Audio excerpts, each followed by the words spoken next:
A paz do Senhor, amados irmãos, tudo bem com vocês?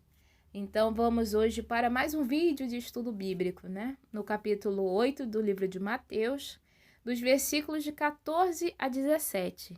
Vamos ver a passagem em que retrata sobre a sogra de Pedro, né? Apóstolo Pedro. Versículo 14. E Jesus, entrando na casa de Pedro, viu a sogra deste jazendo com febre. E tocou-lhe na mão, e a febre a deixou. E levantou-se e serviu-os. E, chegada a tarde, trouxeram-lhe muitos endemoninhados. E ele, com a sua palavra, expulsou deles os espíritos e curou todos os que estavam enfermos. Para que se cumprisse o que fora dito pelo profeta Isaías, que diz: Ele tomou sobre si as nossas enfermidades e levou as nossas doenças.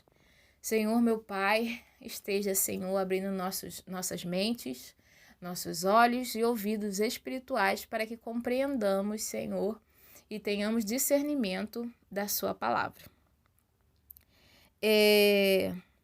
Aqui na minha Bíblia de Estudo, relata sobre a passagem do versículo 14 ao 22, isto. Mateus, até esse ponto do capítulo 8, registrou as seguintes curas. Um gentio, tradicionalmente excluído das bênçãos do povo de Deus, que tinha uma doença incurável que o cortara do convívio com a sociedade e da adoração do templo. Também uma mulher não muito valorizada na sociedade greco-romana. Jesus, embora considerado um rabi, tocou-lhe na mão. Um detalhe particularmente relevante, uma vez que Mateus apenas observou o poder de Jesus para curar ao proferir a palavra. Jesus, ao valorizar abertamente as mulheres, fazia algo novo em Israel. Jesus não mostra parcialidade. Os benefícios de seu reino são para todas as pessoas que venham a ele pela fé.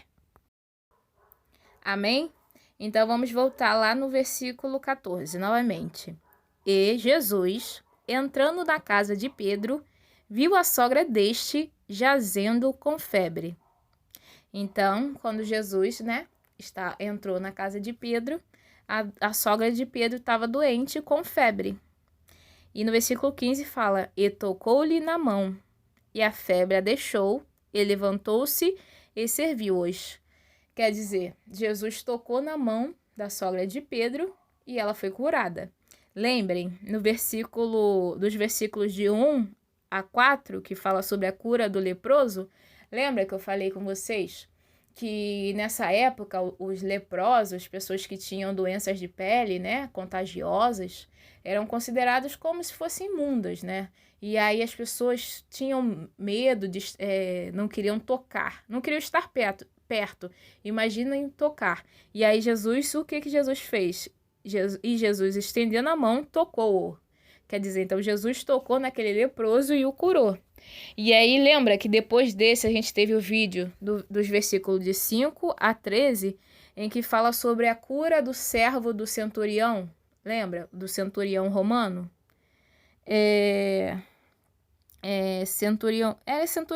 Deixa eu ver. O centurião romano, que Jesus falou que iria. E Jesus lhe disse: Eu irei e lhe darei saúde. Só que o centurião respondeu que Jesus não precisava ir. O centurião respondeu: Senhor, não sou digno de que entres debaixo do meu telhado, mas dize somente uma palavra e o meu criado sarará. Então, bastou uma palavra de Jesus, que Jesus nem estava perto desse criado do centurião romano, e uma palavra de Jesus bastou. Então, a gente vê a diferença. O leproso, Jesus tocou, ele foi curado. O servo do centurião romano, a partir da palavra de Jesus, ele foi curado. E aqui a gente vê novamente Jesus tocando para realizar a cura, Esses detalhes parecem simples, mas é bom a gente tentar nos aprofundar, E fazer algum tipo de ligação para que possamos compreender, os mistérios, o evangelho de Jesus, Versículo 15, novamente. E tocou-lhe na mão, e a febre a deixou. E levantou-se e serviu-os. Versículo 16, né? Depois que ela foi no 15, depois que ela foi curada, ela se levantou e começou a servir a eles. Não sei se vocês conhecem a passagem em que a Marta e Maria, né? Jesus estava na casa deles, né? Não sei onde fica, mais ou menos. E Marta começou a fazer os afazeres da casa, né? Preparar tudo. E Maria só sentou-se e começou a ouvir os ensinamentos de Jesus, né? E aí, enquanto Marta ficou servindo. Só me veio na cabeça essa passagem, aí eu tô falando com vocês, né? E a sogra de Pedro, depois que ela foi curada, ela se levantou e começou a servir a eles, né? Porque tem essa cultura de recepção, né? Ser bem receptivo com os hóspedes, com os visitantes, né? De dar água para lavar os pés, alimentar, servir água, o alimento, né? Cuidar muito bem dos hóspedes, né? Tem dessa cultura de receber, ser bem receptivo às pessoas que te visitam e servir bem. Imagine a Jesus, né? Jesus estava ali, aí que ela tinha que servir bem mesmo, né? Então, depois que ela foi curada, ela levantou e começou a servir a eles, a Jesus e mais os demais que deveriam estar ali com Jesus. Versículo 16. E chegada a tarde, trouxeram-lhe muitos endemoniados, e ele, com a sua palavra, expulsou deles os espíritos e curou todos os que estavam enfermos. Quer dizer, aqui ele falou, com a sua palavra, expulsou deles os espíritos e curou todos os que estavam enfermos. Então foi como no centurião, o servo do centurião, né, que bastou a palavra e Jesus realizou uma cura, certo? Então Jesus começou o quê? Expulsar os espíritos maus e curou todas as pessoas que estavam doentes, que levaram a ele lá na casa de Pedro, né?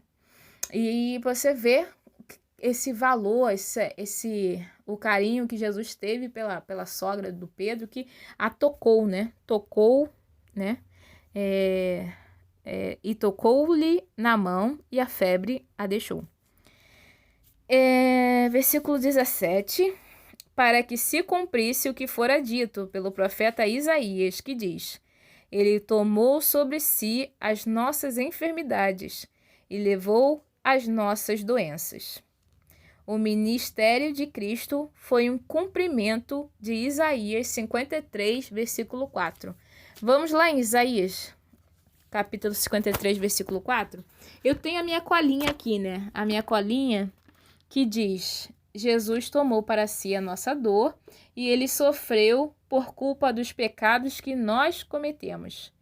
Eu vou ler, mas eu vou ler com vocês em íntegra, né? Sem ser a minha colinha. Vamos lá, Isaías, capítulo 53. Isaías, depois de Salmos, Provérbios, Eclesiastes, Cânticos. E Isaías, não é isso? Isaías é depois de Cânticos, acho que é. Depois de Cânticos. Tem Cânticos, Cântico dos Cânticos, Cantares de Salomão. Na minha Bíblia, nessa que eu estou usando, é Cantares de Salomão. Mas tem Cântico dos Cânticos, Cantares, Cantares, né? Sabe, vocês, uma curiosidade, eu aprendi os livros da Bíblia com música infantil. Então, se vocês ainda têm alguma dificuldade, ouçam aquela musiquinha assim, Gênesis, Êxodo, Levítico, Número, Deuteronômio, Josué, Juízes, Ruth. Enfim, cheguei. Eu só comecei a cantar para dar tempo de eu achar. Tá aqui, 53, versículo 4, que diz assim: Verdadeiramente, ele tomou sobre si as nossas enfermidades e as nossas dores levou sobre si.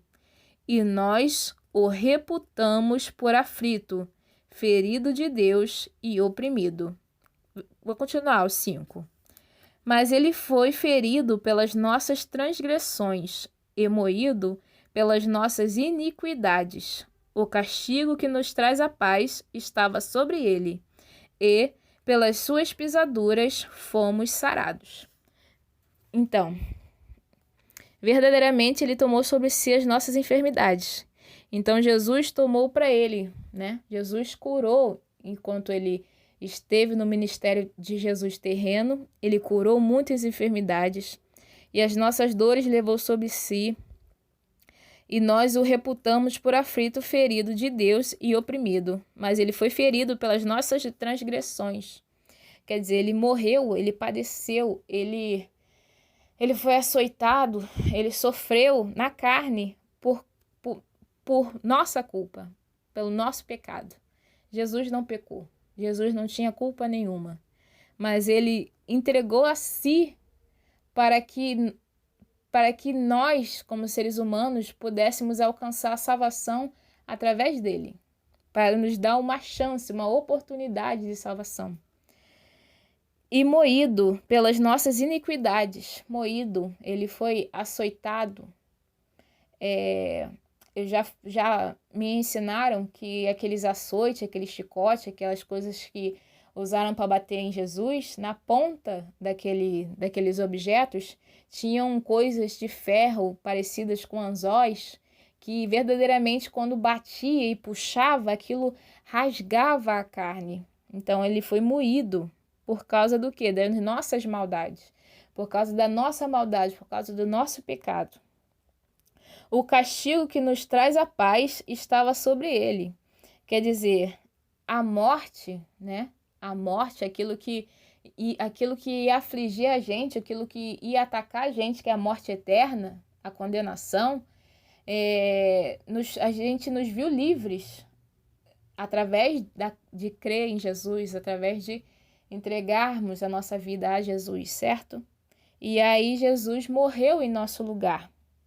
E pelas suas pisaduras fomos sarados, porque através desse sacrifício de Jesus por nós fomos curados. Ele tomou sobre ele o castigo que nós merecíamos.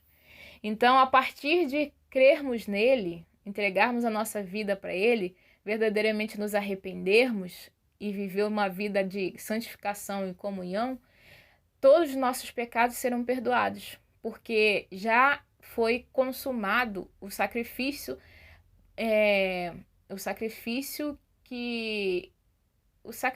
vivo que tira o pecado da gente, entende? Jesus se deu como sacrifício vivo, né? Se deu como sacrifício para o perdão e a remissão dos nossos pecados.